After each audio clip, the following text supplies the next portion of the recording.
In this podcast episode, Ben Shapiro dives deep into the tumultuous terrains of America's political right and left, analyzing figures like Zohran Mamdani, the newly elected mayor of New York City, and media personalities including Tucker Carlson and Nick Fuentes.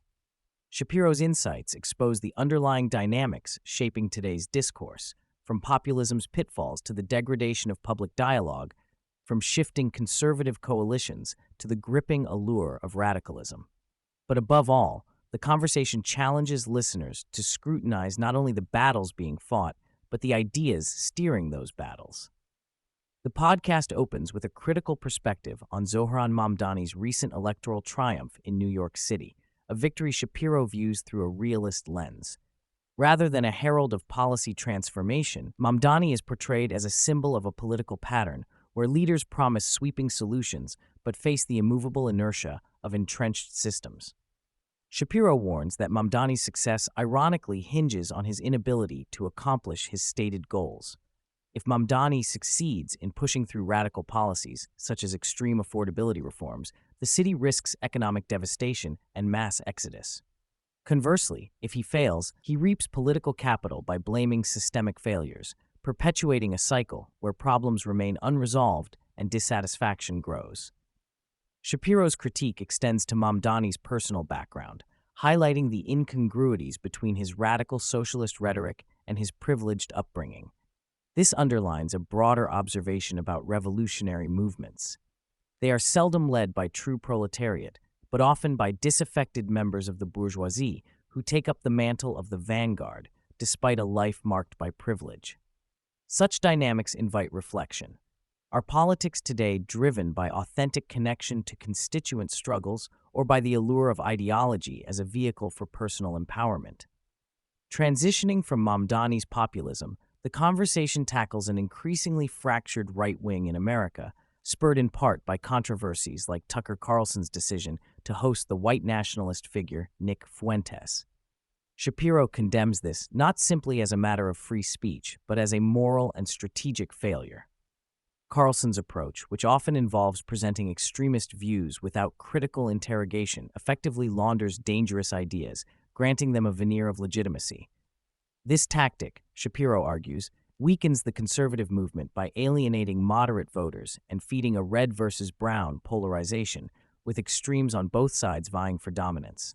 Shapiro cautions against the temptation to prioritize political expediency, keeping the coalition together by tolerating toxic elements over principled conservatism.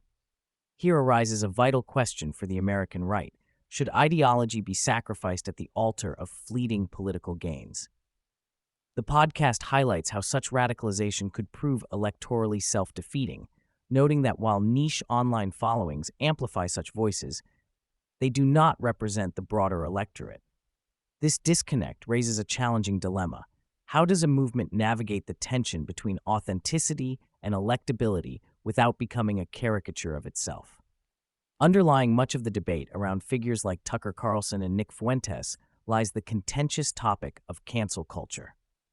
Shapiro unpacks how this concept has been stretched to blunt criticism and protect radical views under the guise of defending free speech. Distinguishing between genuine ostracism of mainstream reasonable viewpoints and necessary condemnation of hateful ideology becomes critical. The dilution of terms like cancel and racist has sapped their meaning, making it difficult to confront truly damaging views without accusations of censorship. The podcast probes further into this rhetorical muddle, asking, if all views are treated as equally valid, does that not elevate the dangerous alongside the reasonable?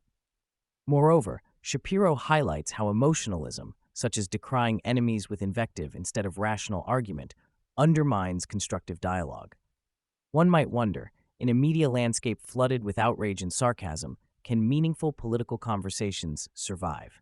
Shapiro provides a nuanced reflection on the double-edged sword of modern media. On one hand, the absence of traditional gatekeepers democratizes discourse, allowing new voices and perspectives to emerge. On the other, it enables the proliferation of unchecked misinformation, extremist content, and confirmation bias, especially through social media algorithms designed to maximize engagement. This dynamic incentivizes provocative, conspiratorial content that flatter those who feel marginalized or wronged by the system, offering them a sense of exclusive knowledge and belonging. The fragmentation of audiences makes sounding truth a complex challenge, prompting Shapiro to assert that consumers of information now must act as their own gatekeepers and exercise greater discernment. Yet, is the average individual equipped to navigate this endless fire hose of conflicting narratives? What does this mean for the future of informed citizenship? An intriguing aspect of the conversation addresses how humor and cynicism have infiltrated political discourse, transforming it into a form of entertainment often devoid of substantive policy. Shapiro draws parallels between the disruptive theatrical style introduced by Donald Trump and how other conservative figures have harnessed comedy and trolling for political gain. While humor can be a powerful tool to disarm and engage, it can also mask harmful views or discourage serious debate. In this context, Shapiro warns of the corrosive effects of cynicism, which often accompanies humor used as a shield for radicalism or insincerity. It's a rhetorical dance where the clown nose on, clown nose off toggles between offense and denial, blurring the lines between genuine belief and satire. Could this trend be eroding trust in political actors and public institutions alike? Ben Shapiro also touches on critical foreign policy issues, including the situation in the Middle East and President Trump's interventions there. He credits Trump with significant accomplishments, such as the freeing of Israeli hostages and efforts aimed at restructuring security in Gaza. Still, Shapiro acknowledges the complexities inherent in the region, warning against naive expectations that peace and order will magically follow withdrawal or external aid without effective governance. The discussion briefly turns toward Europe, where rising anti-Semitism amid Islamic immigration presents troubling parallels. Shapiro sees this as a predictable, if lamentable, pattern, one underscoring the importance of understanding demographic, cultural, and political shifts beyond simplistic narratives. What lessons does this hold for Western societies grappling with integration and identity? Concluding on a thoughtful note, Shapiro laments the lack of political voices speaking candidly about the opportunities available to young people in America. In an environment saturated with blame and despair, the conversation about personal responsibility, meritocracy, and hopeful futures is often drowned out. He notes that no single figure can replace the lost leadership exemplified by individuals like Charlie Kirk, and that it will take a chorus of voices to push back against radicalism and restore reasoned discourse. This leaves listeners with a potent charge.